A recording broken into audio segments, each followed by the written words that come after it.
Well, hello everyone, and welcome to our very first Lead the Field Coaching monthly Q&A call with Bob. Bob, we have a lot of questions that came in for this call, so if you're ready, we'll go ahead and get started. I'm all ready. Let's do it. All right.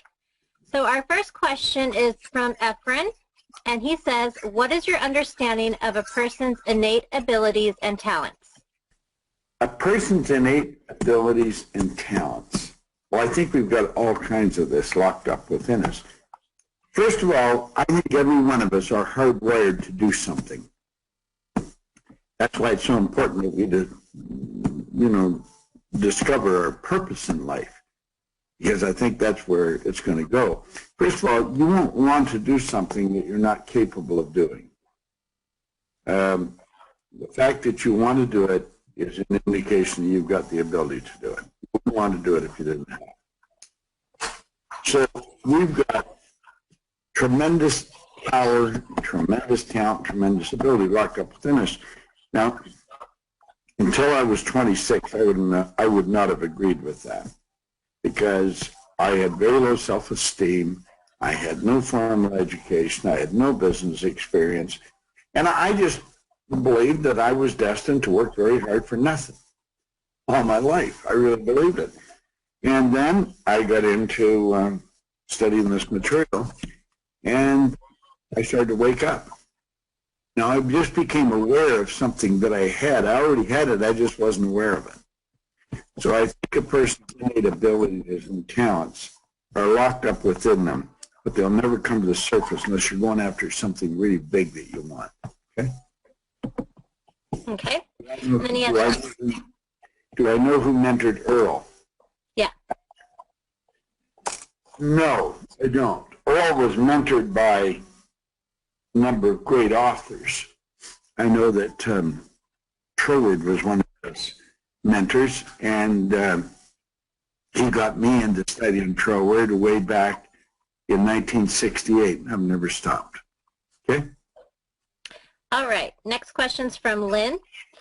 I am a visionary thinker and wanderer in the beginning. How much outside help do you need to get to manifest programs and MSIs? She is an MDIV student. Well, I think you need a lot of help. I think some people need more than others. But if you think you need help, you need help. Like, I need a lot of help. I really do. I always tell people, if you're going in business for yourself, first thing you should do is get yourself an excellent assistant. And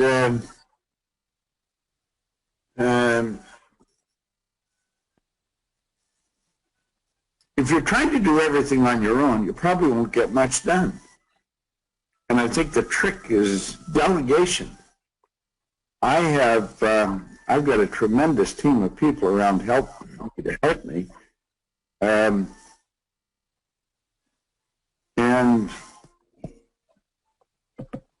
I think when I first started to study this, that was one of the first things I did. I had other people working with me, and I got them studying this. So I've always had people, after I started to read Think and Grow Rich, I've always had people helping me. If you want to, first of all, I think you should go after MSIs, because I think everybody should. Trying to make it on one income is pretty difficult. I get a fair amount of help. First of all, see, you don't know everything, and you probably don't know very much relative to what you need to know. So, like, I didn't go to school. I didn't have any business experience, so I needed help. I had to get people that had gone to school, and I had to get people that did have business experience to help me. And, of course, I just started early, and I've never stopped doing that. I don't think you have to be smart. I have to be awake. You have to realize that there's a lot of people around you that can do a lot of good things for you, but you got to get their help. Okay? All right. This next question is from Terry, If you have multiple goals or ideas that you work to accomplish, do you only focus on one at a time, or should you focus on the one that your emotional mind really accepts? Well, I think you have to go after the one you're emotionally involved with most. That's the one you're really going to focus on. First of all, you only go to one place at a time. If you can imagine yourself driving your car, you're going to drive out of your driveway. You want to go to New York. You want to go to Florida. You want to go to Los Angeles. You want to go to Minnesota. Where are you going to go? Are you going to go to all of them at the same time? I don't think so. You're going to go to one at a time. First of all, your conscious mind can only focus on one thing at a time. And the thing that you focus on is the thing you give your energy to. So you focus on one at a time, and I think you pick the one that you're emotionally involved with. Okay? Okay. The next one's from Charles. He says, I have 19 major goals. I find it difficult to concentrate on all the goals when I am meditating and visualizing my goals. Please advise what I should do. Well, I think you've got 19 of them. You might have a shopping list of things you'd like to accomplish that take in 19 different goals, and that's fine. I think you focus on one at a time, though. And it's like Terry just asked, I think you focus on the one that you're emotionally involved in. Pick the one that you just really feel drawn to. Alfred Adler one time said, I am grateful to the idea that has used me. Well, I can tell you I'm grateful to the idea that has used me. And I got into this business because I was so emotionally involved with it. This is all I wanted to do. So I would take and I'd pick the ones that you're emotionally involved with and one at a time start knocking them off, Charles. Okay. This next one's from Madeline. She says, my primary goal to sell my business seems contradictory to my daily goal of running and improving my business successfully. How do you package in your mind two conflicting things like this?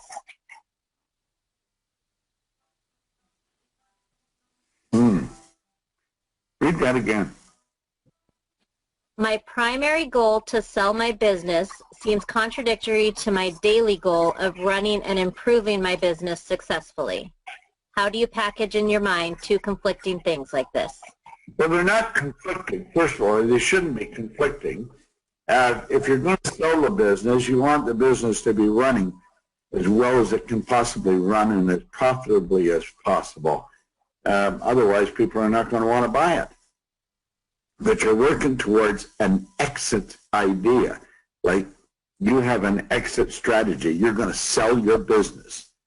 That's not a conflicting goal. And you're working at it every day to keep it in good shape, to get it in better shape, so that people will want it and pay a good price for it. Okay?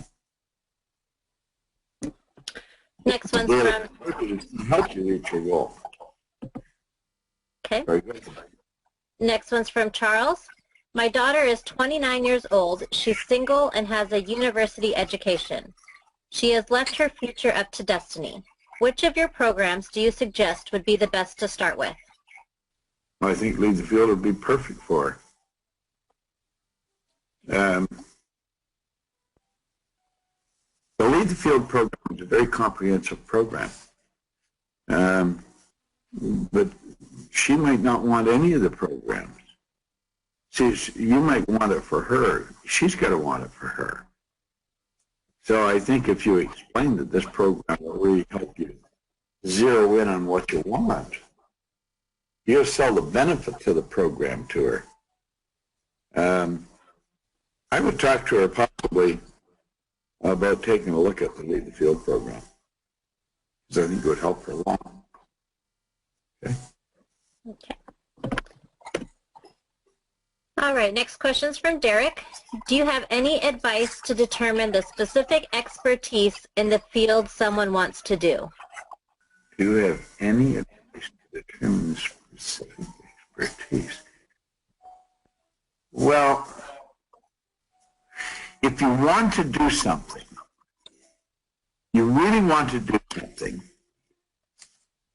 you don't want to tax accident. The want comes from the essence of who we are. We're spiritual beings. Spirit's always for expansion and fuller expression. Now, so that spirit can express itself in a greater way, that jabs us in the consciousness to want. Always want. Like we get chastised for it as little kids because we always want something. We're told we can't have it. The truth is we can have whatever we want. We just have to understand we've got to follow the rules to get it. And there are rules. We call them laws. Well, if you determine what you want, then the particular expertise or the talent that you're going to require, you'll have it within you. And it will come to the surface as you start moving toward doing what you want to do, doing it bigger and better. Okay? All right, next one's from Maja. When I started to alternate my paradigm, I wanted to change everything in my life. I was on the wrong path almost all of my life. For the first time, I do not feel any fear. Do you suggest any lessons on fear? Well, fear is caused by ignorance. Fear is caused by not understanding. If you started to change your paradigm, it's normal that you want to change everything. I wanted to change everything in my life, too. I wasn't satisfied with any part of it. But that was because I wasn't satisfied with me. I didn't like me. And as you start to really study this, you'll start to like yourself. And fear's not a bad thing. As a matter of fact, if you have no fear, you're probably going sideways. Because to go ahead, to really move ahead, you have to go where you've never been. And that's what causes fear, because you're going where you've never been. I call it a terror barrier. You shouldn't let that stop you, though. You should barrel right into it. See, that's where courage comes in. Eddie Rickenbacker said, courageous people aren't people without fear. It's courage that enables you to face your fear. So you want to set goals and set them big and work at developing your own image of yourself. Make it strong. And then start going where you've never been. You'll enjoy it. Okay? Okay. Next question is from Derek. How can I learn to read people's energy and behavior like you can? Do you have any practices, books, programs, or mentors you recommend? No, I don't. It's something that you just develop a great awareness. See, the only thing you ever really study is yourself. That's all you study. All I've studied is me. And as I understand me, I'll start to understand you. We're all essentially the same. Because we look different and sound different, do different things, we think we're different. We're not different at all. The conscious mind of one person operates the same as the conscious mind of another person. It's their thoughts that change. It's different. And the universal or the subconscious mind is the same with every person. It flows to and through every one of us. And we all live in a physical body. So in studying yourself, you automatically start to understand the other person. But the trick is to take your mind off yourself and focus on the other person. If you're talking to a person one-on-one, really give them your undivided attention. And most of us don't do that. We're concerned with what do they think of me. And you got to get your mind off yourself and focus on the other person. And then pay attention to what you're picking up from them. What do you feel? You'll feel their energy. If you're with someone and they have a complete mood shift, they go from a very bad mood to a happy one, from a happy one to a bad one, you feel the shift. Feeling is conscious awareness of vibration. As you really get tuned in, you'll start to feel the person's energy. Your intuitive factor, it's a mental faculty, starts to pick up that energy and starts to read it. I got good at it because I've been studying for a long time. And that's something I really like to study. I want to develop my intuition to a greater degree all the time. Okay, next one's from Permaltha. How does someone realize that the law of attraction has started to work for them? Well, that's a good question. How to realize. First of all, you want to understand the laws. The law of attraction is always working. Now, if it's not working for you, it's because you're in the wrong vibration. I want you to think of this. Your brain is an electronic switching station. When you think, you activate brain cells. As those brain cells are activated, you alter the vibration your body is in. So the brain is an electronic switching station. And when you think, you alter the vibration you're in. The vibration you're in dictates how you behave, but it also dictates what you attract to you.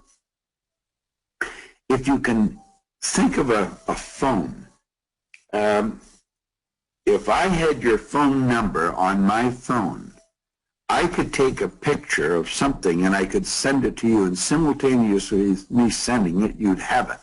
And that is because I'm sending it on a specific frequency. And the only person who would get that picture is you, because I sent it on your frequency. Well, what we've got to understand is that we vibrate on frequencies. And the only thing we can attract to us are those things, or the energy that's on the same frequency we're on, that's in harmony with us. Now, if a person's worried and full of fear all the time, they're going to attract some pretty bad stuff. When a person's very calm and pleasant and happy, they're going to attract pretty good stuff. You attract to you according to the vibration you're in. Think good thoughts. That's why all the great leaders have all said that we become what we think about. They've been in complete unanimous agreement on that. They've disagreed on virtually everything else, but at one point, they've been in complete unanimous agreement with. We become what we think about. It's the thinking that activates the brain cells. The brain cells set up the vibration in the body. The vibration in the body causes us to act the way we do, but it also causes us to attract what we attract. We attract whatever frequency we're on. Okay? All right, and then they have a second question. Do you believe in destiny? Yeah, but I think we created ourselves. I think we do. Okay. Next question is from Oscar. I would like to know when I should start seeing major changes in my business. How can I attract additional commercial roof coating jobs? This is where I make the most money. Well, first of all, you got to see yourself with them. Build an image in your mind. I'd like to know when I should start seeing major changes in my business. Well, the changes in your business are going to be a reflection of the changes in yourself, Oscar. As you start to change the way you think about you and you think about what you can do and you become more effective at what you do, you're going to see that reflected in your business. And how can I attract more additional commercial roof coating jobs? You know, it's strange to say that. I've got people putting a new roof on my house right now while I'm talking to you. You attract that by holding an image of that. You see yourself. You build an image of yourself attracting multiple jobs to you.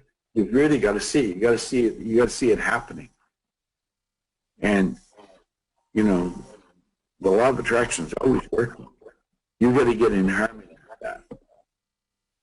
You don't make your most money there. You make your most money by where you provide your most service. And that might be where you provide your most service. Okay? Next one. All right. Next question's from Mariah. When thinking about our picture of what we want, do we imagine small steps or the big picture of where we want to be someday? Well, I think you've got to see yourself how you really want to be, where you want to be.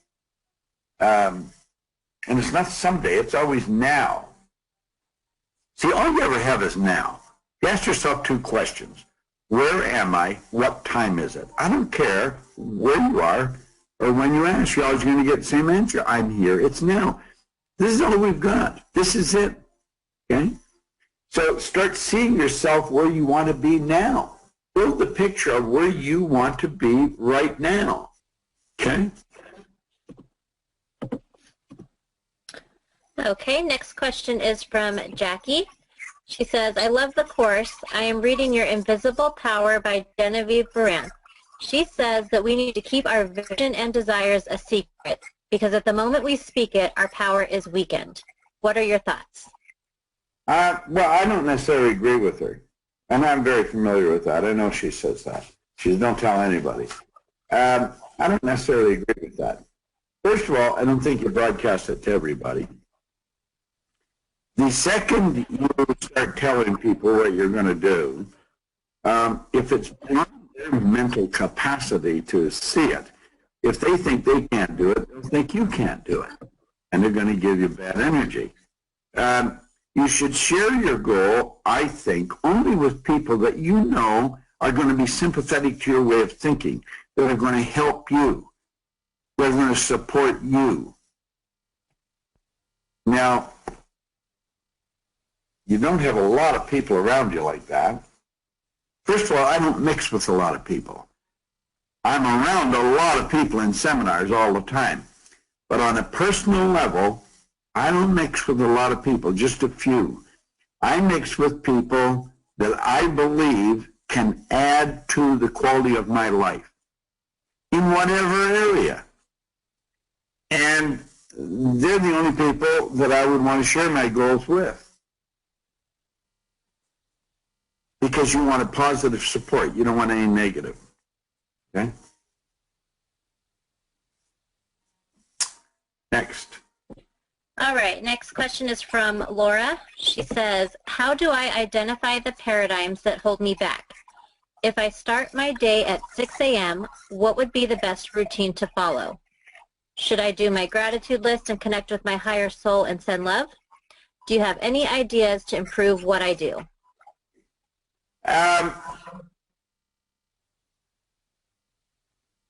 You identify the paradigms that are holding you back by studying your own behavior. See, paradigm is an idea. It's a multitude of ideas in our subconscious mind that express themselves in action. And so we act the way we act because of our paradigm. We don't generally think and then follow our thoughts. It's usually automatic, like you get dressed automatically. You put your makeup or shave or fix your hair or do whatever you do it automatically. Well, if we want to improve our paradigm, in other words, if we want to improve that part of us that causes our actions automatically, then we want to change the paradigm. Take a look at your behavior and then see those behavioral patterns that are producing results that you do not want. Don't do anything that doesn't serve you.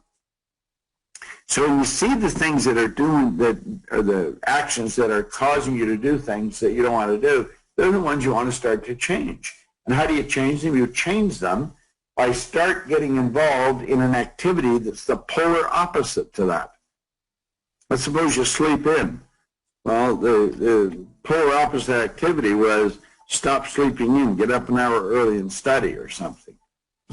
Now you say if you start your day at 6, what would be the best routine to follow? Well, the routine of gratitude first is an excellent habit.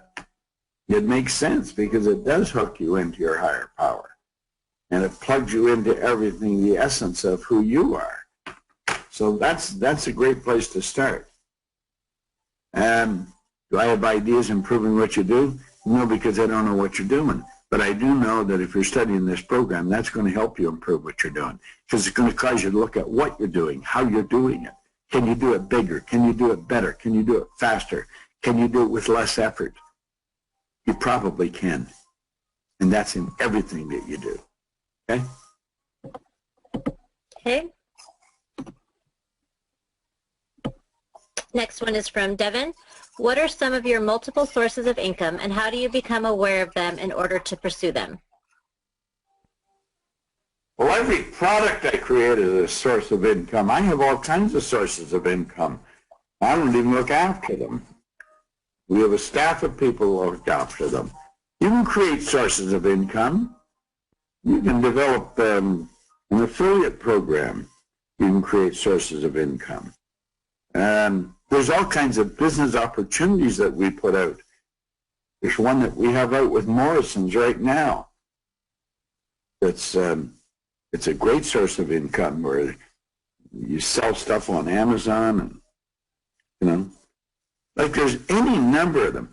A source of income, you got to understand, is not a job. We're not looking for multiple jobs. I did that when I first started to study this. I didn't understand what I was doing. And that's a good way to wear yourself out and die young, I guess. A source of income is exactly what it implies. It's a source of income. We're building a program. I think we're building a program. I haven't decided. I'm deciding today, as a matter of fact.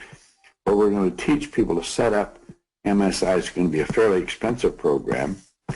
There's going to be 3 groups of 33 people. It's going to be called the 3%. Okay? You might want to listen or watch for it. When the information comes out, it's going to be a pretty good one. Okay. Next one is from Sharon. She says, Lesson 4 says to take an hour each morning to exercise your mind. We study TIR and spend an hour each morning studying Lead the Field and do gratitude and meditation. Where can we get another hour? You don't need another hour. You're already doing it. So we study TIR and spend an hour each morning studying Lead the Field. Do gratitude and meditation. That's expanding your mind right there. It's not a matter of getting another hour. You're already spending an hour at it. See, most people don't spend an hour studying anything. What you want to understand is 1 hour a day is 9 40-hour weeks in the period of a year. It's a lot of time. Well, you study this material for an hour every day, you'll probably end up studying it for well more than an hour because you get so involved in it that you just want to keep studying it.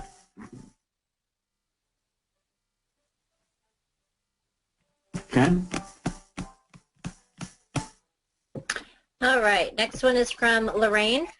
If we have higher aspirations but feel inadequate or inferior and doubt our ability to materialize such a vastly improved life, how do we alter our attitude to rise up over feeling weak and timid? Well, first of all, you're not weak and you're not timid. It's just you think you're weak and timid. So you got to change your thinking. You've got to change your understanding of yourself. If you study this, understand everything in here in this program is about you, Lorraine. Do you know that there's no one alive that knows what you're worth? There's no one alive that even knows how to estimate what you're worth. The energy in your body is so vast. You're a massive energy. You have enough energy in your body and the potential energy and the electrons and the atoms of your body to light up a good-sized town for about a week. You're nothing but a powerhouse.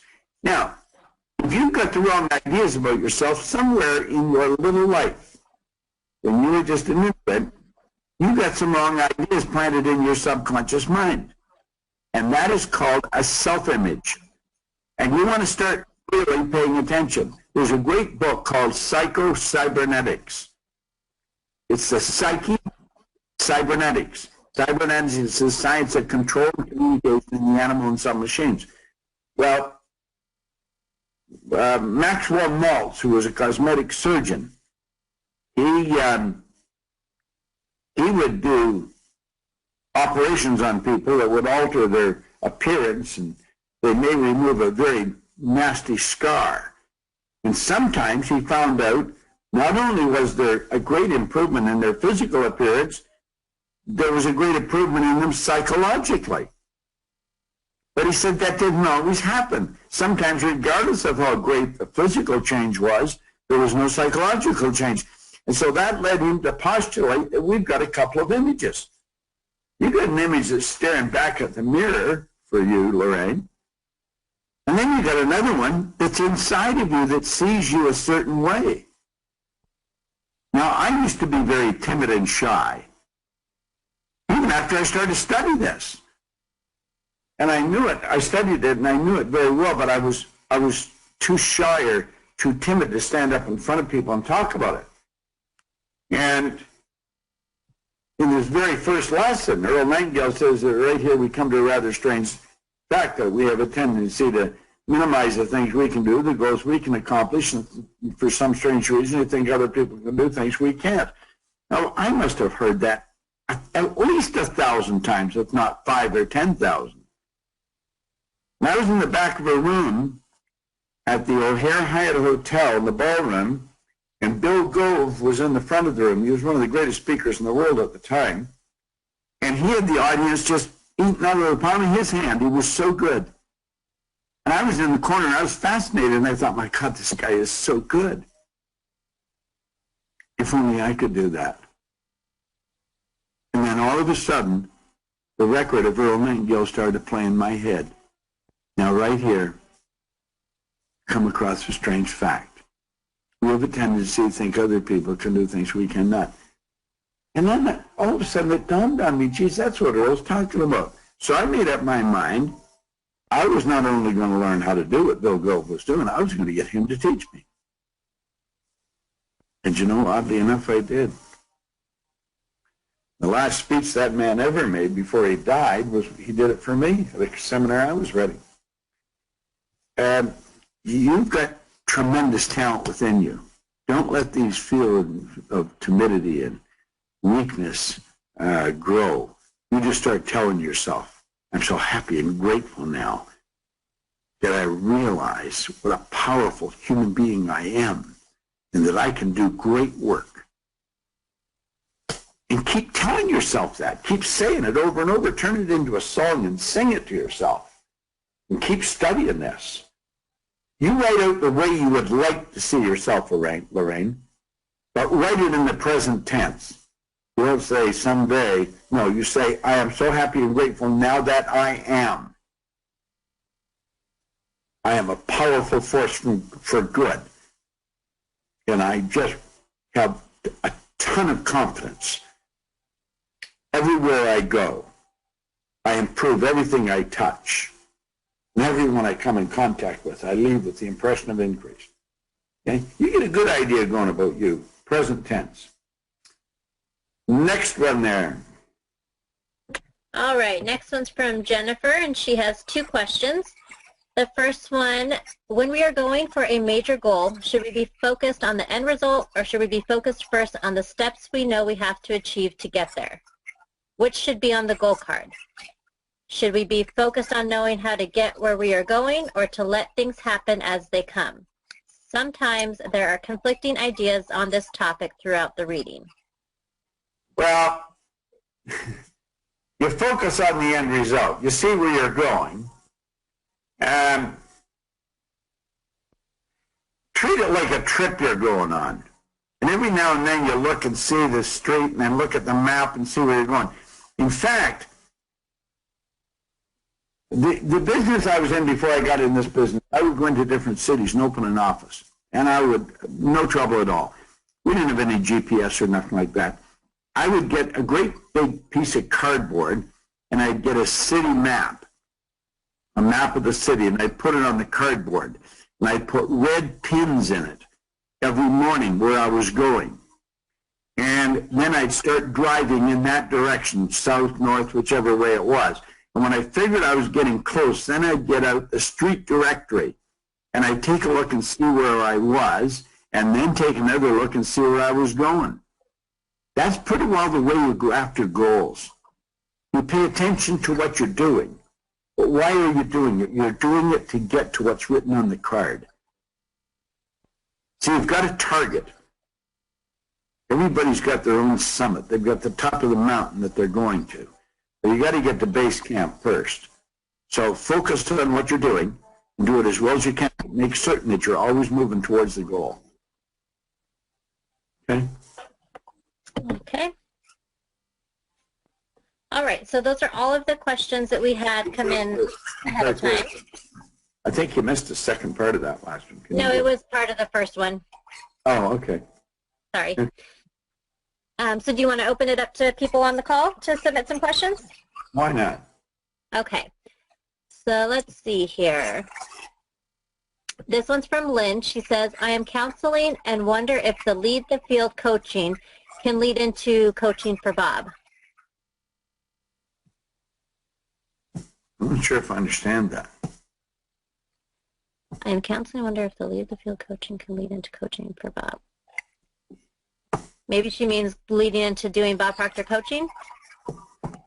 Yeah, it could do that. Sure it could. As a matter of fact, this can be an affiliate program that you can actually sell. So your answer is yes. Okay. Next one's from Emilio. I was talking about universal attraction and was asked, what about child rape and terrorist attacks on innocent people? Where is the attraction coming from? I don't know the answer to that. But that doesn't negate the law. There's a lot of things I don't understand. Okay. Next one's from Lynn. She says, I have a strong oral speaker voice and love to let God flow through me. Is there a way to monetize this in a way that you would suggest? Well, become a public speaker. Look at becoming a consultant with their company and go out and teach it. Teach what we do. That's what consultants do. See, if you've got a good speaking voice and you like speaking, get into something where you're going to do that. Okay. Next one's from Sean. It says, hi, Bob. I am having such a hard time on figuring out my desired definite plan of what I want to do. Would you have some tools or ideas I could use? Well, yeah. Sit and ask yourself, what do you really want to do? What do you really want? And here's the trick.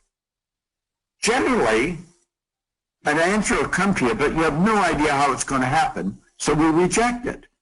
Don't do that. Don't reject it. What do you really want? If I'm coaching a person one-on-one, I'll spend a lot of time just on that. I want to know what they really want. I don't care if they've got the money or the time or the talent to do it. None of that matters. It's what do you really want?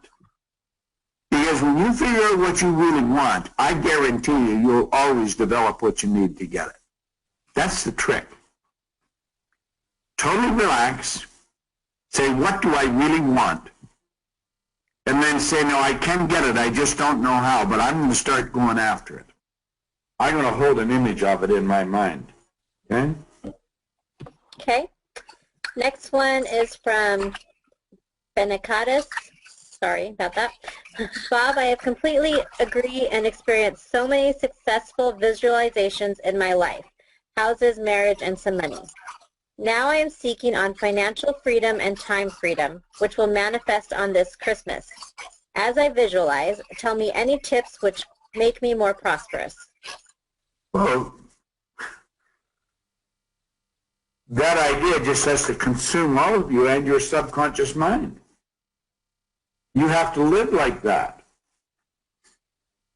It's like William James from Harvard. He said, believe and your belief will create the fact. Just know that that's where you are. That's how you're living. Okay? Okay. Next one's from Amna.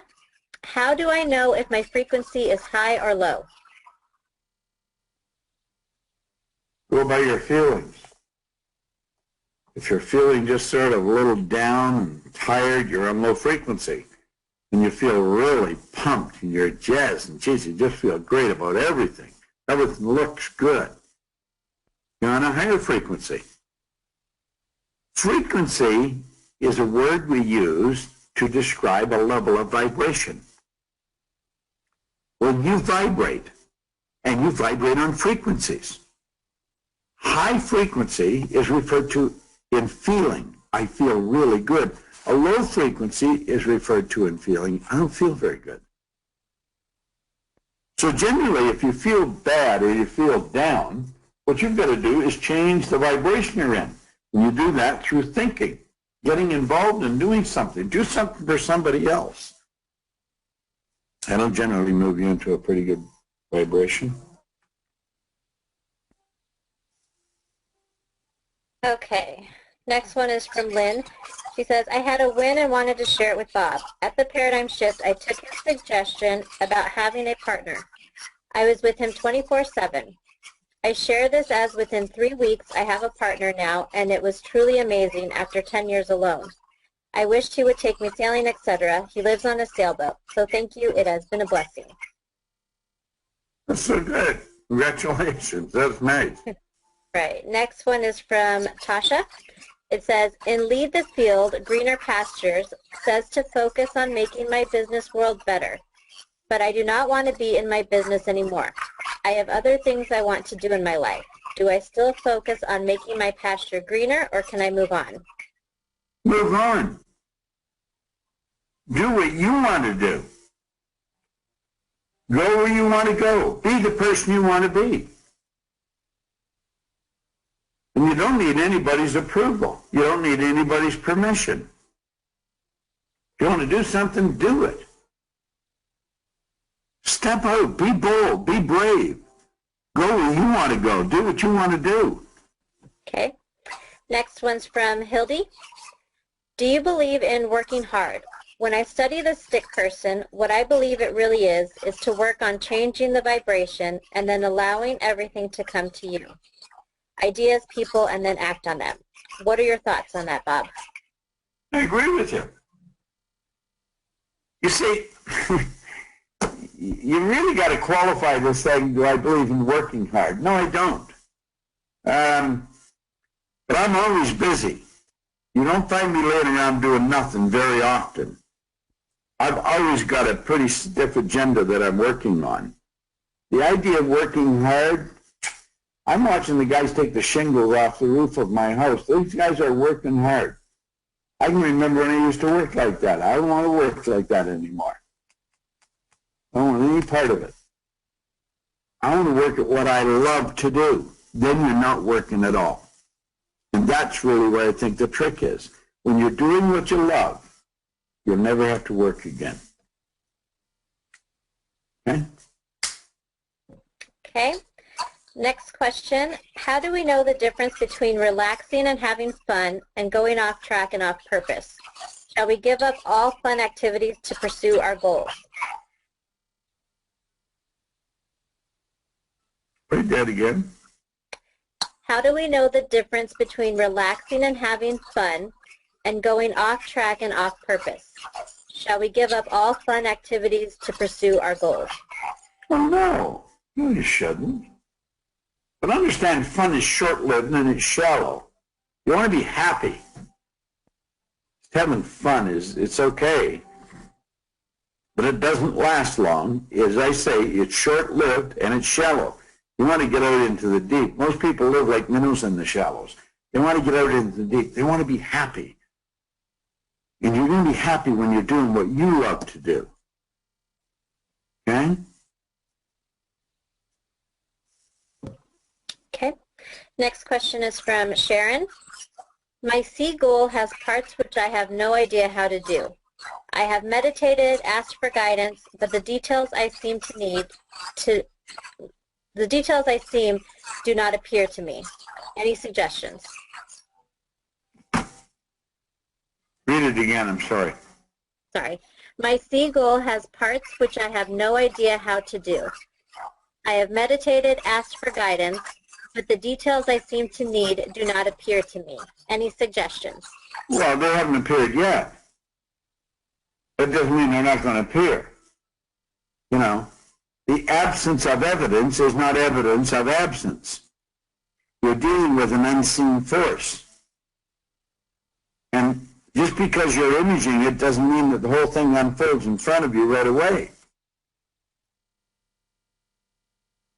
That isn't the way it works. It comes a step at a time. And you be true to this, you're going to look back one day and you're going to see how everything unfolded for you in beautiful pattern. Okay. Next question is from Lionel. When you say there is a power that flows to and through us, what is that power? Do you see that as the Spirit of God? The fear of God? Is that what you just said? The Spirit of God. Yes, that's exactly right. That's what I see it as. The Spirit flows to and through us. You know? Okay. Next one, I've heard you say that you should go after what you want instead of what you need. Why is this, and what is the difference? Well, there's no satisfaction in needs. There is in wants. Okay? There's no satisfaction in needs. You'll get emotionally involved with what you want, not with what you need.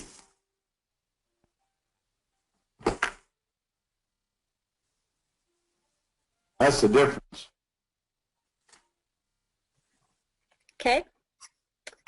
Next question is from Danielle. I'm just going to plug in. I've got a message here from Becca. I want to try something. Hold the line 1 minute. Okay. I'm going to try plugging in. God, you're all tied up in knots.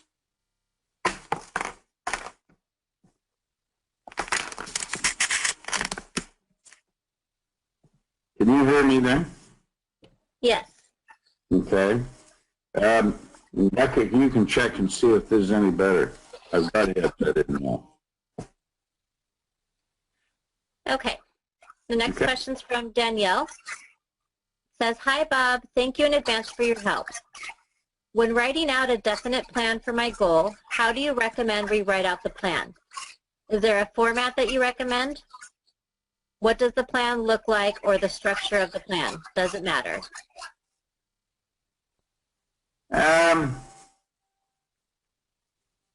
Well, it would depend on what you're going after. No, there's not a format. And what you're doing, and you're attempting to, first of all, you don't know how to get to your goal. If you're going after a C-type goal, you're going after something you do not know how to get. So you go the best way you know how. Okay? Ideas will come to you. So you lay down the ideas and say, this is what I'm going to be doing. Now, if you're not moving in the right direction, you change the plan. You do not change the goal. You never change the goal, always change the plan. Does that make sense? Does that help? I think so. Okay. Okay, can you hear me? I can hear you fine. You got headset in now? Yes. Good, good. Okay, next question. When you hold an image of what you want, do you hold your single goal or your whole purpose? Multiple of goals already completed. No, you hold the image of what you want. See, your purpose is why you're doing things. Your purpose is something. There's great feedback there somehow. Hold on, I'm going to take this headset off. Can you hear me okay now? Can you hear me, Tracy? Yes, I can hear you. Okay. Your purpose is why you're doing something. Your goal is something different. Your purpose is why you get out of bed in the morning, why you're living. Your vision is a long-range view of a multiplicity of things that you want to accomplish. The goal is taking a bite out of the vision. It's where you're going to go first. So, you know, what was the question again? How does it go? When you hold an image of what you want, do you hold your single goal or your whole purpose, multitude of goals already completed? You hold the single goal, the one that you're going after. That's where you're going. See, the trick of life is to move ahead. Move ahead. Improve the quality of your life. Should be happier, healthier, wealthier. You're going to become happy, healthier, wealthier when you're doing good for other people, when you're providing a great service. companies that are winning are companies that are providing a great service. So, you know, if you want to know if you're moving in the right direction, say, are all parts of my life getting better? If they are, you're doing something right. If they're not, you're not doing something right. There's something, so you want to check it out. Find out what you're doing and then start changing some things. Okay? Okay, next question is from Dee Dee. How do you help someone move forward with this information when they cannot accept that they are equal to the universal intelligence? They fear, revere God, and feel secondary to God. You can't help that person. They can only help themselves. People do what they believe. And it's probably not your responsibility to help that person. You do what you can, but if they reject it, fine, go on, move on. Help somebody else. See, our responsibility is not going around and changing the world. Our responsibility is to change ourselves. Okay? Okay, next question is from Gunila. Hi, Bob. Love listening to you. I have a huge goal and have not set small goals. Should I have small goals instead? My burning desire is the big goal. My experience is that when I had set goals like new flat or new job, I always get it. But now in the middle of my life, my goal is really big and it feels so far to get to it. Is it better to make smaller goals that leads to this huge goal?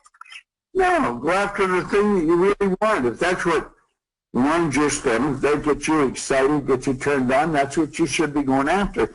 And first of all, big is a relative term. Somebody else might look at it and say, well, that's not very big. It's your thinking that makes it big. It's your thinking that makes it small. It's your thinking that makes it, I'm going to take a long time to get it, or I may never get it. Your thinking that says, I can knock that off right away. Everything's wrong with it. So check your thinking. If that's what you want, then stick to it. Go after it and get it. And shorten the span of incubation. Say, I'm going to do it faster. And I'm going to put less effort, but get better results. Do more in a short period of time. That's how you develop your strengths and your abilities. Okay, next question is from Charles. My A1 priority goal is to have more money, which I already have an amount in mind. My main concern is that if I have to wait for the money to materialize, I will be missing out on fulfilling the other important goals that I have on my list. How do I reconcile this problem?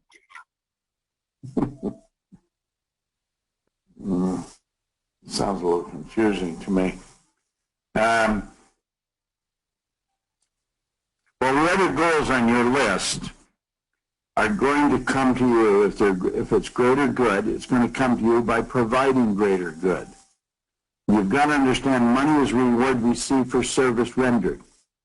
And if you want to accumulate a lot of money, that's good, but you do it by providing more service. Just make certain that you don't love money and use people. Make certain that you're loving people and using money. I've watched people get that mixed up, and I'm going to tell you, they're never happy. Money's a good goal because you can measure it right to the penny. Just don't let it control you. Okay? Okay. Next question is from Hildy. How are babies being programmed by their environment if they don't understand the words yet? Is it the vibration they pick up on? No, their subconscious mind is wide open. You can teach a baby anything. Why does a baby learn Hungarian?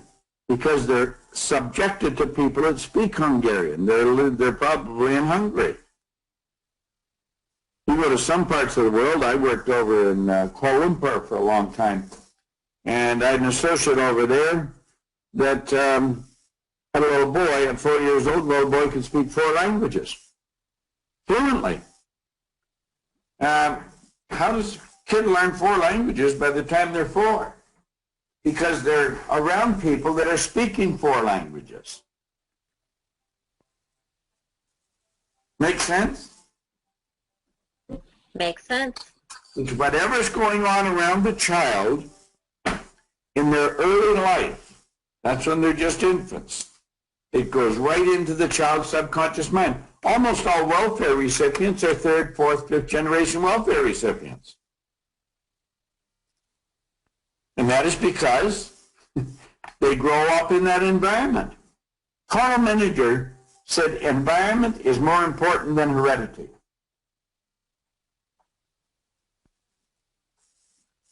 So that's where it starts and finishes. Okay, looks like we have time for one more. All right. It says, what are the first things you will notice change when our paradigm starts shifting? Any signs to look out for? Absolutely. The results in different areas of your life. But understand that doesn't mean your income's going to multiply, you're going to have a whole pile of new friends. It'll be subtle little things. You just like yourself better. You're doing things the way you want to do them more. You're living life the way you want to live it more.